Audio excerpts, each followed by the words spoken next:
আমি ফোন দিয়ে এক্ষুনি বকা দিয়ে দিচ্ছি। কি সমস্যা আপনার? জি কোনো সমস্যা নাই তো ম্যাম, আপনার একটা কেকের অর্ডার ছিল। জি আমি জানি আমার কিসের অর্ডার ছিল।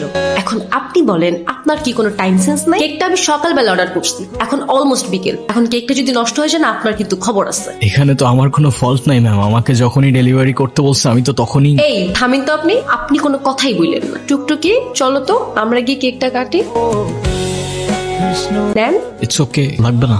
আচ্ছা সরি, আমি আসলে বুঝতে পারিনি আমার কথায় আপনি এভাবে মন খারাপ করবেন। আসলে বাচ্চাটার মন খারাপ করা দেখে আমার মাথাও গরম হয়ে গেল, আর আপনার উপর শাউট করছি। আপনি প্লিজ রাগ করবেন না। আরে না না, আমি আপনার উপর কেন রাগ করতে যাব? আমি কিছুই মনে করিনি, আপনি নির্দ্বিধায় থাকতে পারেন। তাহলে আপনি এভাবে দাঁড়িয়ে আছেন যে? আমি তো বিলটার জন্য দাঁড়িয়েছিলাম, ক্যাশ অন ডেলিভারি ছিল।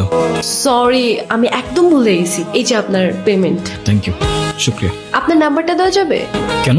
এমনি। 016। আপু একটা কথা বলি। হ্যাঁ বলো।